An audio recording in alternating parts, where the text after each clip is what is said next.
ජයතෝ ජයතෝ sir ඔය gate එක ටිකක් අපි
ආන්නේ නතු කරමාත්‍ය.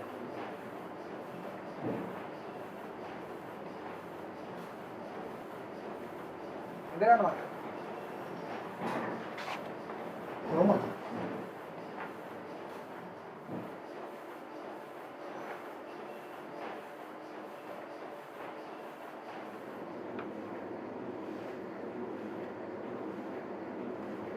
ඇයි මොකද මිස්ටර් මේකේ වස්තු බීජය හොඳ නැද්ද? නරකමත් නැහැ ඉතින්.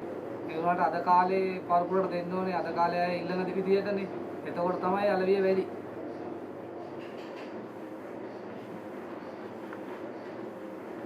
කමක් නෑ. මගේ පොත මුද්‍රණය නොකළට කමක් නෑ. හැබැයි මිස්ටර් තරුණ පරම්පරාවට දෙන්න ඕනේ තරුණ වයසට ගැලපෙන දේවල් මිසක් තරුණයෝ ඉල්ලන දේවල් නෙමෙයි. අපේ තරුණ කාලේ අපිට එහෙම දේවල් ලැබුණ හින්දා තමයි සම්භාව්‍ය සාහිත්‍ය කියලා එකක් අදත් ආරක්ෂා වෙලා තියෙන්නේ.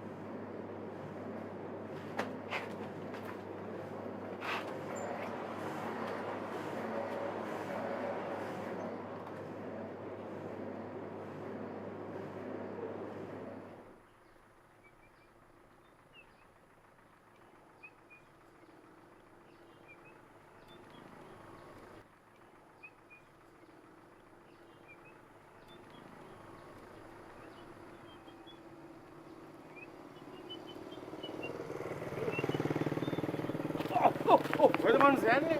බාහිර යනකොට පත්තර කියවන්නේ. මේ වාහනයක් ආව නම් එහෙම. මේ පිරිර මහත්තයා නේද? කොහෙද මේ ලස්සන? තම්සින්යර් ප්‍රොෆෙසර් මහත්තයා ගෙදර නේද? මනුස්සයෝ හරි පත්තරයක් කියනවා. හරි පොතක් කියනවා. මේ අපේ සර් ලියන පොත්වල බරබර වැචන වැඩි. මට තේරෙන්නේ නැහැ සර්. අමාරුවෙන් හරි මනුස්සයෝ පොතක් කියවනවා. පොඩ්ඩක් කියවලා තේරුම් ගන්න.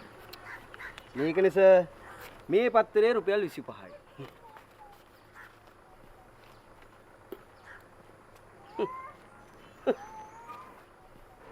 අපි තමයි නරක පත්‍ර කියවන්නේ. අනේ මගුල. කියවුවත් තමයි නරක මේ.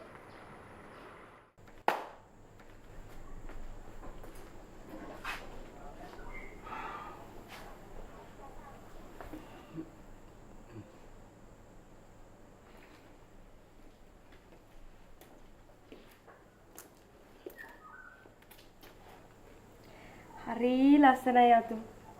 ඔන්න මේ පාර සාහිත්‍ය සම්මාන නම් අනිවාර්යෙන්ම ඔයාට. ඒ වුණාට පොත් ප්‍රකාශකයෝ කියන්නේ නම් මුද්‍රණය කරන්න තරම්වත් වටින්නේ නැහැ. පිස්සුද? ඔය තවත් ඕන තරම් ප්‍රකාශකයෝ ඉන්නේ. මේ නවල් එක මුල ඉඳන් අගට කියවපු කෙනෙක් කවදාවත් ඔහොම කියන්නේ.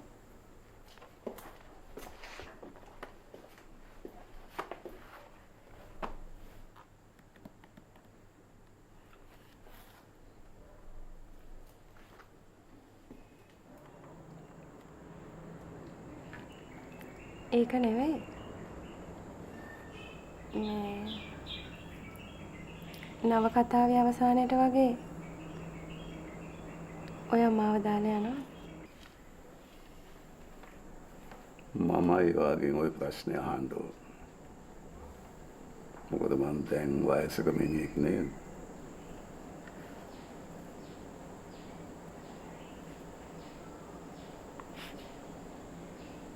නෑ. ඔයා වයසට යන්න ඔයාගේ අදහස් නැව. හැඟීම් දනවනවා. හරිම රසවත්. මං ඒවයින් නව ජීවියක් ලබනවා තෝ. ඔයා මට 100,000 වාරයක් තරුණයි.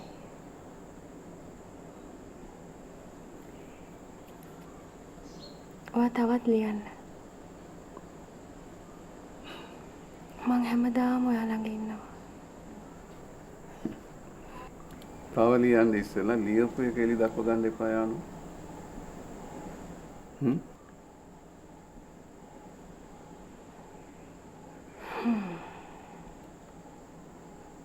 මට ස්ථිරයි.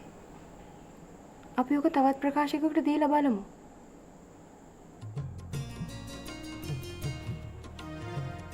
මම හොඳ පිටපතක් ගහලා දෙන්න. ඔක කවුරුත් එපා කියන්නේ. ඉන්නකෝ. මම තව හොඳ පිටපතක් ගහලා දෙන්න.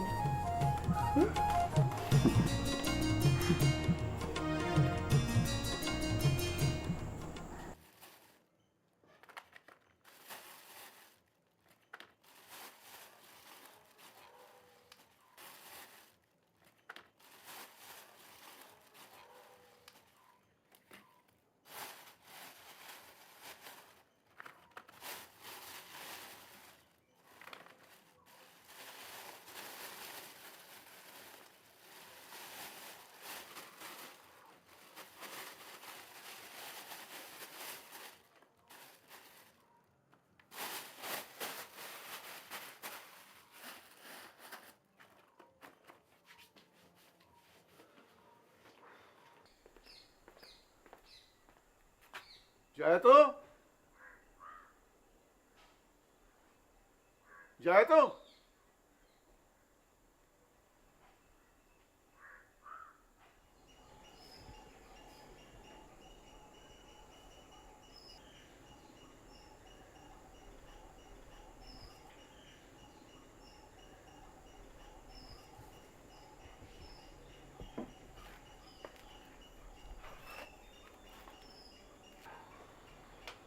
පොතක් පතක් කියවන්න ඕනේ විවේකයෙන් එක තැනක ඉඳගෙන පිළිවෙලකට එක්තැන් වෙලා.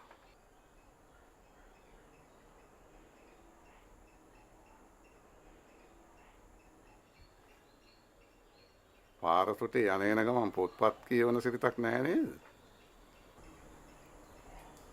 එහෙමයි. මොකද්ද ඔය තරම් රස කර කියෝ ආපු පත්තරේ?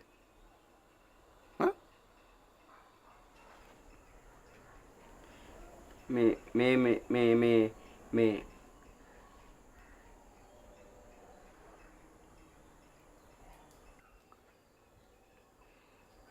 කියවන එක නම් ඉතින් හොඳ පුරුද්දක් තමයි.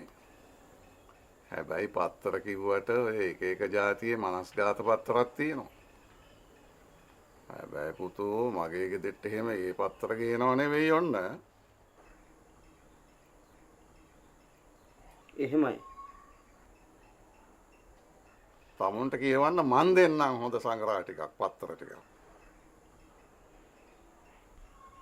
එහෙමයි. බැරි වෙලාවත් තමුන්ට අනතුරක් වුණා නම් පාරේදී ඒක දැනෙන්නේ මට නේද? එහෙමයි.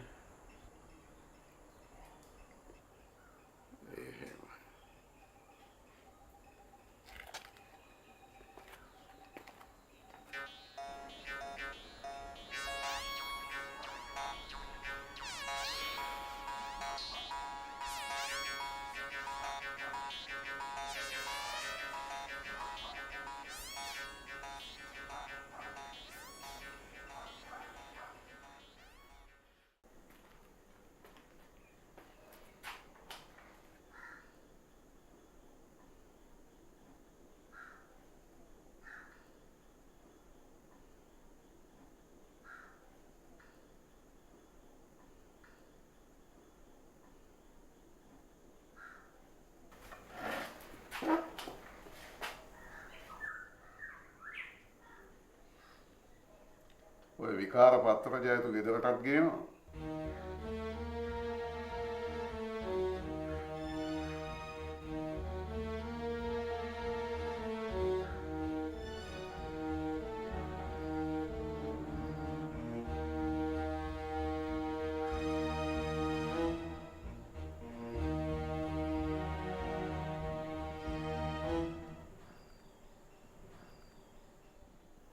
පව් කියවන්න ආසාවක් ඇති.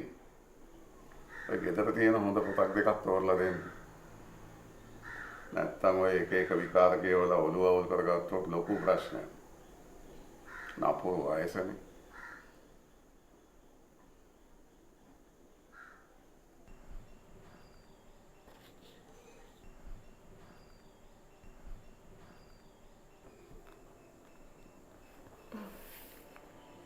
මේ නවල් එකේ එක වචනයක්වත් මට කපන්න හිතෙන්නේ නෑ අතු.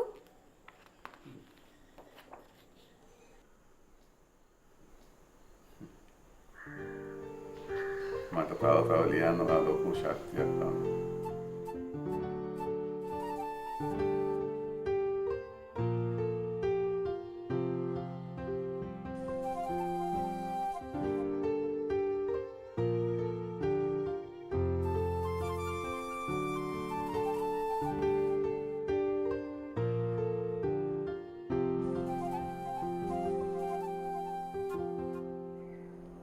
අවුරුදු ගණනාවකට ඉස්සෙල්ලා විශ්ව සාහිත්‍යයේ සිද්ධ වෙච්ච දෙයක් අපි අද දවසේ සිංහල සාහිත්‍යයට අඳුන්වලා දෙන්න ඕන.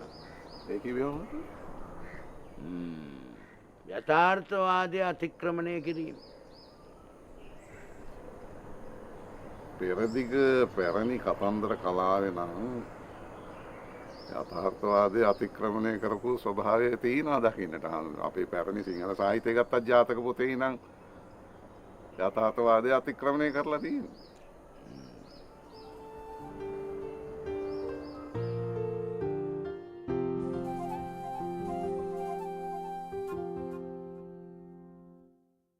මං කී පාරක් කියලා තියෙනවද සර්ට අහුවෙන්න නරක වැඩ කරන්න එපා කියලා. ඈ මොනවද උඹ කිව්වේ?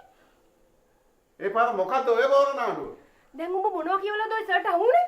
ඈ කියනවා. බොට මම දී දවසක් කියලා තියෙනවද?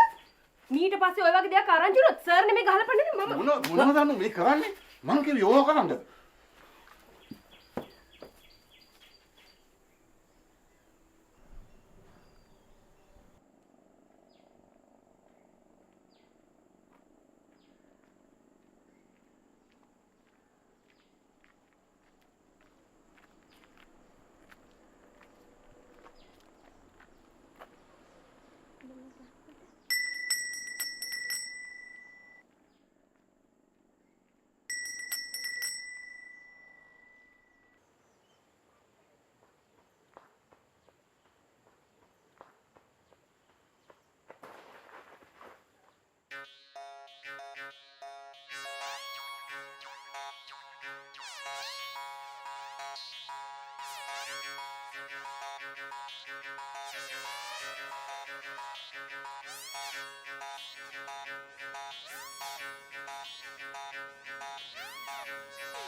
මේ කොහෙ යන්නද?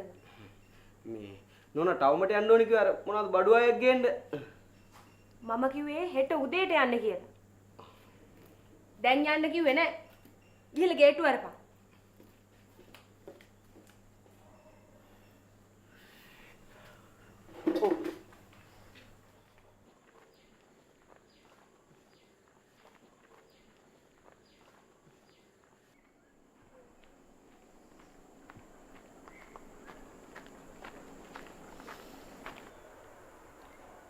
ප්‍රොෆෙසර් ඉන්නවද? කෝල් කරලා දාවේ. ඔව්. සර් නම් මට එහෙම එකක් කිව්වේ නෑ. ඔයා කවුද? මම තමයි මේ ප්‍රොෆෙසර්ගේ ප්‍රයිවට් සෙක්‍රටරි. අපි හිතුවා දන්න වෙති කියලා. ගේට්ටුව අරිනවද?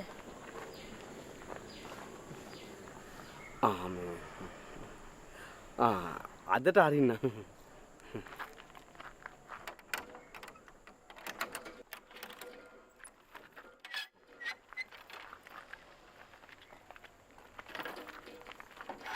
මේ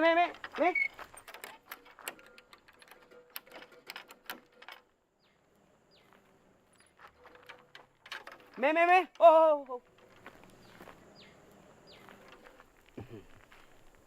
මේ මම මෙහෙම අහපු බව ප්‍රොෆෙසර්ට එහෙම කියන්න එපා. මේ කෝල් කරන්න ඕනේ නෑ. ඕන වෙලාවක එන්න. මං ඉන්නවා ගේට්ටුව ළඟ.